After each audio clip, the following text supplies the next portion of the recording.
Khan education and welfare trust Hyderabad, ان دونوں کی مشترکہ جدوجہد سے اس ویبینار کا انعقاد عمل میں آ رہا ہے۔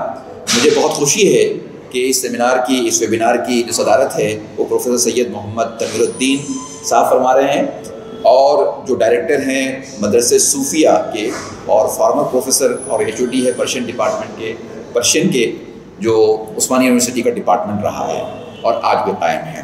اور اس سلسلے میں ہم تمام کو متحرک کرنے کے لیے، ہمارے اندر تحریک پیدا کرنے کے لیے علی گڑھ مسلم یونیورسٹی سے پروفیسر ڈاکٹر انیس احمد تشریف لائے ہیں۔ ہم ہمارے صدر محترم کی قیادت میں اور مہمان خصوصی کی رہنمائی میں اس ویبینار کو کامیاب بنانے کی کوشش کر رہے ہیں۔ اس سلسلے میں جناب SMH قادری صاحب کی جو کاوشیں ہیں وہ بھی قابل قدر ہیں۔ جتنے لوگ ان کے ساتھ جڑے ہوئے ہیں، جو منتظمین نے بہت اچھے طریقے سے اس کو آرگنائز کیا ہے۔ کووڈ کے حالات کی وجہ سے سوشل ڈسٹینسنگ کا خیال کرتے ہوئے پروگرام کو ایک میٹنگ کی شکل دی گئی ہے۔ اس میں اصحاب فکر و نظر کو مدعو کیا گیا ہے، اور سب مل کر اس بات کی کوشش کریں گے کہ کس طریقے سے نیشنل ایجوکیشن پالیسی کے تقاضوں کو پورا کرتے ہوئے ہم اپنے مدرسہ ایجوکیشن کو بہتر سے بہتر بنا سکیں۔ اسی کے ساتھ ساتھ بعض لوگوں کی شکایت یہ ہے کہ اس پالیسی میں اردو کے لیے کوئی خاص مقام نہیں دیا گیا ہے، جس کا تذکرہ ابھی آپ نے بھی کیا ہے، اور یہ ایک نظریہ ہے۔ کیا حقیقت میں ایسا ہے؟ اس کا جائزہ بھی سیمینار میں لیا جائے گا، اس ویبینار میں لیا جائے گا، اور جو ماہرین ہیں وہ اس سلسلے میں رہنمائی کریں گے کہ کیا اردو کو اس کا حق دیا گیا ہے، اور اگر نہیں دیا گیا ہے تو اس سلسلے میں کیا کاوشیں اختیار کی جانی چاہیے۔ اس سلسلے میں اس ویبینار میں بہت تفصیل کے ساتھ غور و خوض ہوگا۔ تمام مدعوین اپنے خیالات کا اظہار کریں گے، تبادلہ خیال کریں گے، اور ہم سب مل کر جو مدرسہ ایجوکیشن اور اردو زبان بولنے والی جو کمیونٹی ہے اس کو بہتر سے بہتر پالیسی سے ہم آہنگ کرنے کے لیے ایک لاہ عمل تیار کیا جائے گا۔ جی بہت شکریہ۔ ماشاءاللہ آپ نے بہت اچھا خاکہ کھینچا ہے کہ کیا کیا تقاضے ہیں جی، اور موجودہ جو پالیسی ہے اس میں کیا خامیاں ہیں۔ جی، تو میں یہ جاننا چاہوں گا جی، آپ کی نظر میں کن کن نکات کو تبدیل کرنا چاہیے اور اس کے بدلے میں کیا بہترین جو ہے آلٹرنیٹو لا سکتے ہیں؟ دیکھیے، پالیسی میں بذات خود جو ہے بنیادی طور پر یہ بات کہی گئی کہ یہ پالیسی جو ہے ایک طریقے سے اگر دیکھا جائے تو ایکویٹی پر اور انکلوزنس پر زور دیتی ہے نا، کہ ایک تو یہ کہ عدل ہو اور دوسرے کہ سب کی شمولیت ہو۔ تو یہ دو بہت ہی اس کے جو بنیادی مقاصد ایک طریقے سے میری نظر میں ہے، یہ بہت اہم مقاصد ہے۔ اس کے لحاظ سے سب کو شامل کرنے کی کوشش ہونی چاہیے، اور یہ کہ چاہے زبان کا معاملہ ہو، چاہے مضامین کا معاملہ ہو، جس سے کہا گیا کہ فلیکسیبلٹی، تو وہ جو لچک ہے جس کا گورنمنٹ نے جو ہے دعویٰ کیا ہے اور ارباب مجاز نے دعویٰ کیا ہے، وہ لچک بہت اچھی چیز ہے۔ ہندوستان جیسے وسیع ملک میں جہاں کے مختلف مذاہب کے ماننے والے، مختلف زبانوں کے بولنے والے، مختلف کلچرز کو فالو کرنے والے لوگ موجود ہیں، تو ایک جو ہے بہت ریجڈ قسم کی پالیسی نہیں بلکہ ایک فلیکسیبل قسم کی پالیسی کی ضرورت ہے، اور اس میں گنجائش موجود ہے۔ پالیسی کی بنیادوں میں وہ گنجائش موجود ہے، سب کو مشورہ دے کر سب کو شامل کرنے کی ضرورت محسوس ہوتی ہے۔ جی محمد صدیقی صاحب، آپ کا بہت شکریہ ہم سے بات کرنے کا۔ بہت شکریہ، جزاک اللہ۔ تو ناظرین کرام، محمود صدیقی صاحب سے ہم بات کر رہے تھے جو کہ انچارج رجسٹرار ہے مولانا آزاد نیشنل اردو یونیورسٹی کے۔ اب ہم بات کریں گے پروفیسر انیس احمد صاحب سے، جو کہ علی گڑھ مسلم یونیورسٹی میں کیمسٹری کے پروفیسر ہونے کے باوجود وہ اردو اور مدرسہ تعلیم پر بہت دلچسپی لیتے ہیں اور بہت جو ہے اچھے اقدامات کرتے ہیں۔ تو آئیے ناظرین، پروفیسر انیس احمد صاحب سے بات کرتے ہیں، جو کہ علی گڑھ مسلم یونیورسٹی میں کیمسٹری کے پروفیسر ہیں اور القلم کے جو ہے بانی بھی ہے۔ جاننے کی کوشش کرتے ہیں کہ نیشنل ایجوکیشن پالیسی ہے، یہ پالیسی میں کیا کیا خامیاں ہیں اور کن کن پوائنٹس پر درستگی کی گنجائش ہے۔ اس تعلق سے انیس احمد صاحب سے بات کرتے ہیں۔ انیس احمد صاحب، آپ کا BBN چینل پر خدمت۔ جی، تھوڑا باہر بلند کرنا۔ جی، السلام علیکم ناظرین۔ نیشنل ایجوکیشن پالیسی ایک بہت اہم پالیسی ہے اور ہمارے لیے ایک چیلنج ہے، اور مواقع بھی فراہم کرتی ہے چیلنج کے ساتھ ساتھ۔ تو میں آج اس چیز پر گفتگو کرنے والا ہوں، وہ یہی ہے کہ یہ ایک اچھا موقع ہے کہ ہم اس چیلنج کو قبول کریں اور ہم اپنے مستقبل میں آنے والی نسلوں کے لیے ایسا لائحہ عمل تیار کریں کہ جو ان کی دین کی بقا، ان کے تشخص کا ضامن ہو، اور ساتھ ساتھ وہ عصری علوم کے اندر بھی ماہر ہوں، تاکہ وہ اپنے سارے آنے والے جو سیلاب ہیں جو ان کو دین سے ہٹا سکتے ہیں، ان کو تعلیم سے ہٹا سکتے ہیں، ان سب کو صرف برداشت نہ کریں بلکہ وہ اس کا رخ موڑنے والے ہو جائیں۔ یہ اہم چیز ہے، اسی کو آج ہمیں ڈسکس کرنا ہے ان چیزوں کو، اور اس کے لیے ہم نے اردو کو میڈیم بنایا ہے اپنے مدرسوں کے لیے، اپنے ماڈل مدرسہ سسٹم جو یہ ہم نے ایک پمفلیٹ شائع کیا ہے۔ اس میں یہی ہے کہ ہم اپنا ایک مثالی مدرسے ایسے بنائیں جو لوگوں کے لیے لائق عمل ہوں اور جو قوم کی دونوں ضروریات کو پورا کریں، دینی اور عصری علوم کو ایک ہی جگہ، الگ الگ نہیں۔ It is a combined and well research programme through which جس کے ذریعے سے ہم پرائمری پری پرائمری سے لے کر کے اور سینئر سیکنڈری تک اس سسٹم کو لاگو کریں گے۔ الحمدللہ ہمارا یہ سسٹم تیار ہے، کچھ جگہ پر شروع بھی ہو گیا ہے پری پرائمری لیول پر، اسی کے لیے ہم نے کتابیں مرتب کی ہیں، اور مقصد یہ ہے کہ ایسے ہمارے نکلنے والے گریجویٹس یہاں سے پیدا ہوں جو نرم گفتار ہوں، کثیر لسانی ہوں اور دور اندیش ہوں، تاکہ وہ قوم کے لیے رہبر بن سکے۔ ہمارا آج کا موضوع ٹھیک ہے۔ اب جو ایجوکیشن پالیسی جو ہے بنائی گئی ہے، جس طرح سے محمود صدیقی صاحب نے بھی بتایا کہ یہ حرف آخر نہیں ہوتا ہے، اس میں تبدیلیاں کی جا سکتی ہیں، آپ کے حساب سے کن کن چیزوں کی تبدیلی عمل میں لانی چاہیے؟ میں نے جیسے عرض کیا کہ پالیسی کے اندر شروع کے پالیسی میں جو ڈسٹریبیوٹ کیا گیا ہے وہ 4 حصوں میں ڈسٹریبیوٹ ہے۔ پہلا ہے فاؤنڈیشن، دوسرا ہے پرائمری، تیسرا ہے مڈل اور چوتھا ہے سیکنڈری۔ یہ 4 اسٹیجز ہیں جس میں ہمیں یہ فلیکسیبلٹی دی گئی ہے کہ ہم فاؤنڈیشن میں جو 5 سال کا ہے اس کے اندر ہم اپنی مادری زبان میں پڑھا سکتے ہیں، اپنی جو چیزیں چاہے وہ پڑھا سکتے ہیں، تو یہ ہمارے لیے اچھا موقع ہے۔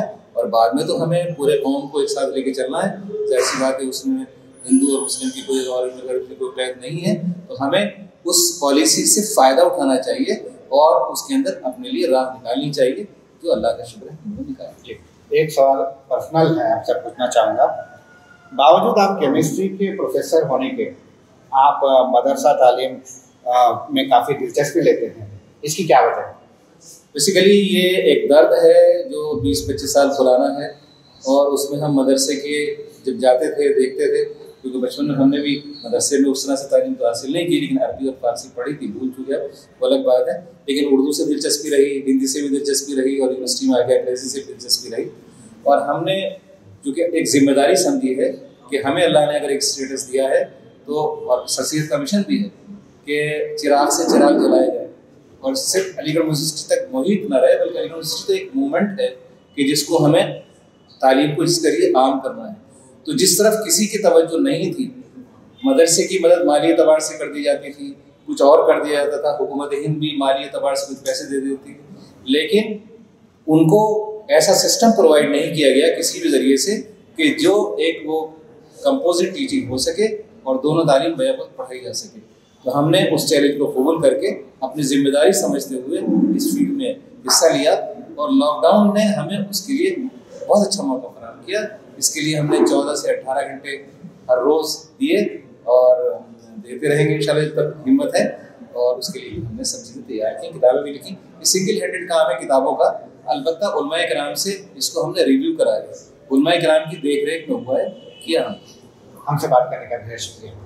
ناظرین، یہ تھے پروفیسر انیس احمد صاحب، علی گڑھ مسلم یونیورسٹی میں کیمسٹری کے پروفیسر ہیں۔ انہوں نے نیو ایجوکیشن پالیسی اور اس میں کن کن چیزوں کو تبدیل کرنا چاہیے اس تعلق سے ہمیں بتایا۔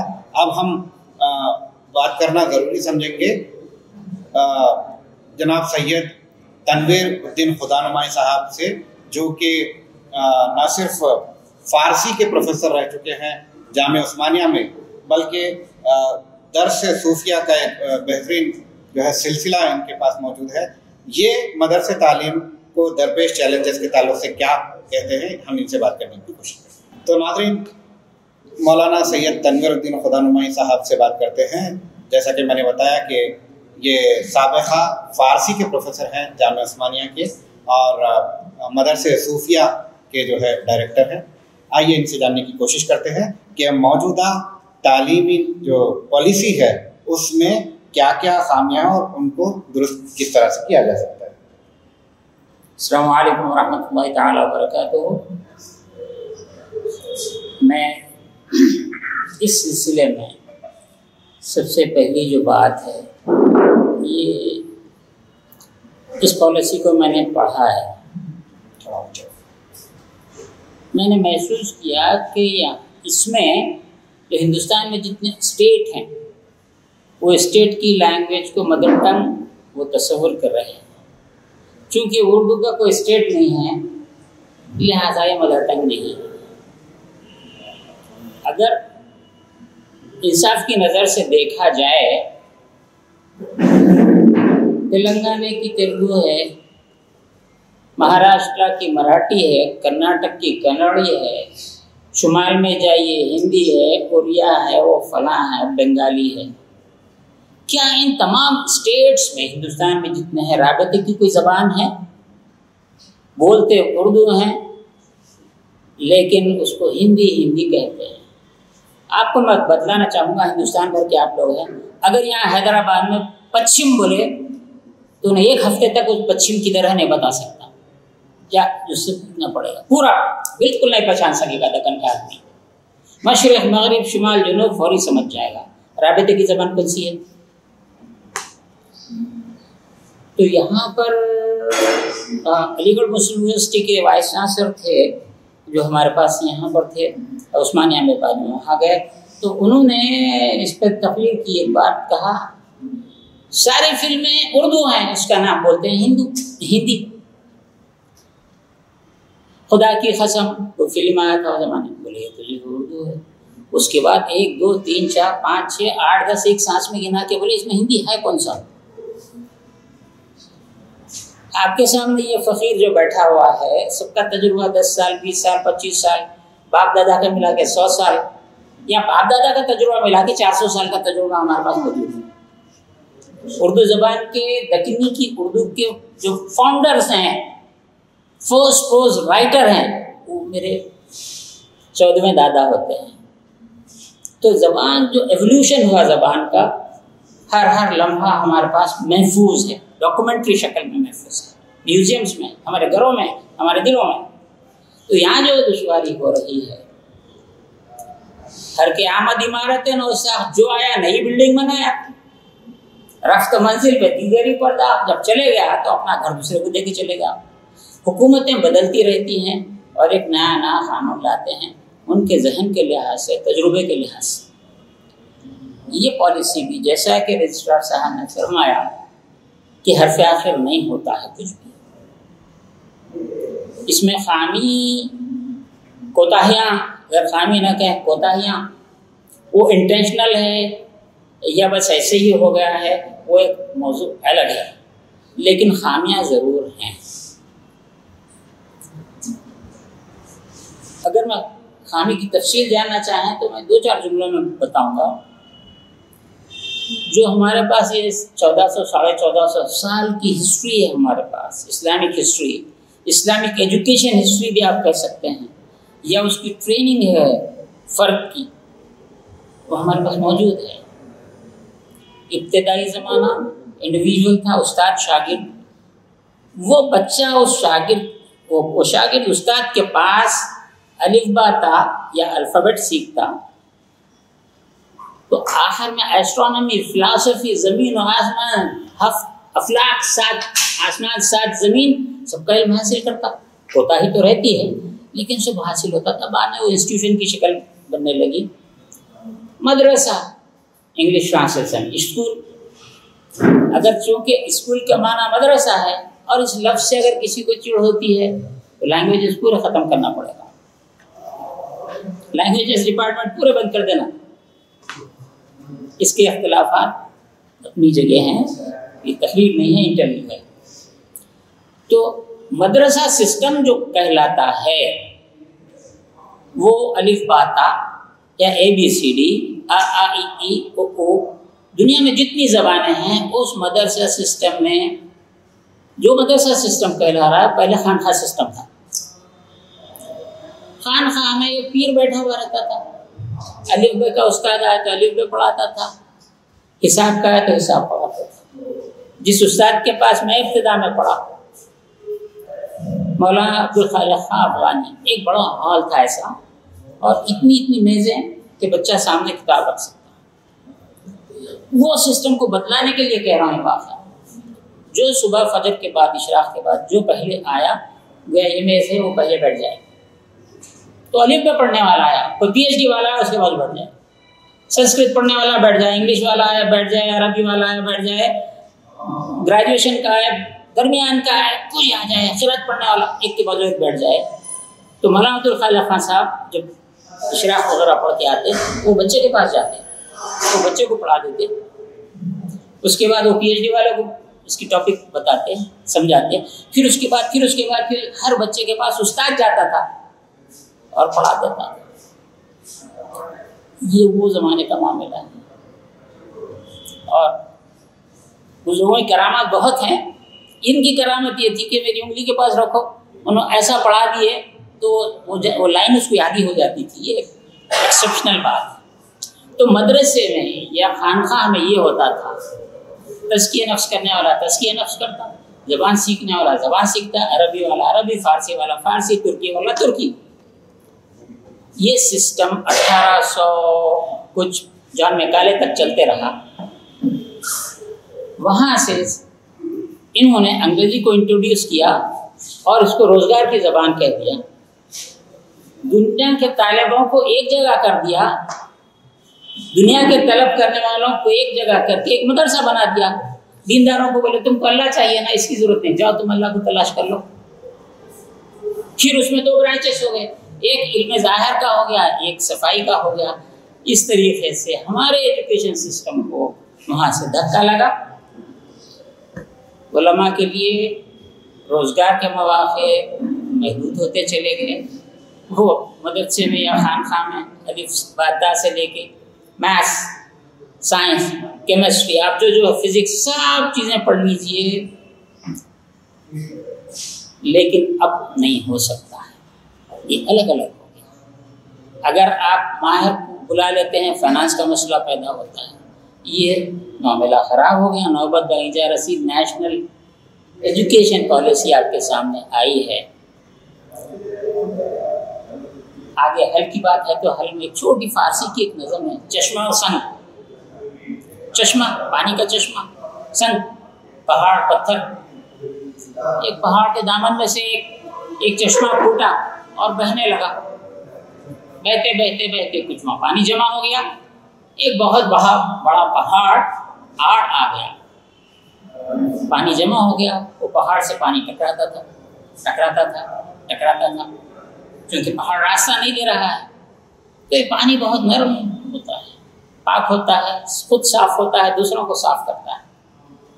بالآخر وہ ٹکراتے اس پہاڑ کے دامن سے ایک نرم زمین ملی اور پھر چشمہ جاری ہو گیا، پہاڑ وہیں کھڑا ہوا رہا۔ آج ہم کو یہی کام کرنا ہے، خود پاک دوسروں کو پاک۔ راستہ روکتے کب تک روکتے؟ فطرت کے خلاف جب کوئی چلے گا تو وہ ویسا چلنے والا، ایجاد چلانے والا ٹوٹ جائے گا۔ رشیا آپ کے سامنے ہے۔ بہت شکریہ آپ کا۔ تو ناظرین، یہ تھے سید تنویر الدین خدا نمائی صاحب، سابقہ فارسی کے پروفیسر جامعہ عثمانیہ کے۔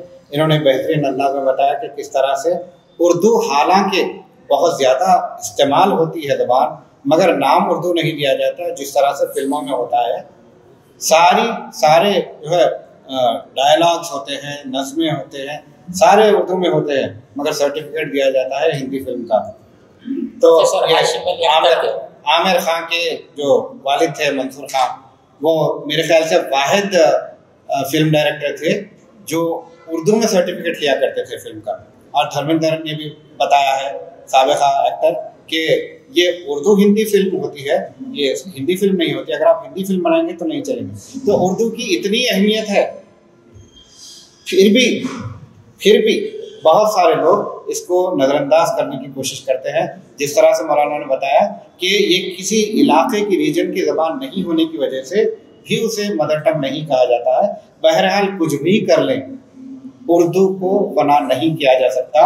اور پھر جو تعلیم کا جو نظام ہے وہ خانقاہی نظام ہو تو بہتر ہوتا ہے. تعلیم پختگی سے اور جو ہے دیر پا جو ہے حاصل ہو سکتی ہے. اب دیکھنا یہ ہے کہ حکومت اس کا کس طرح سے نوٹ لیتی ہے اور کیا کیا تبدیلیاں اس میں لاتی ہے تاکہ مدرسہ ایجوکیشن اور اردو ذریعے تعلیم متاثر نہ ہو. ہمیں دیجیے اجازت. شب بخیر.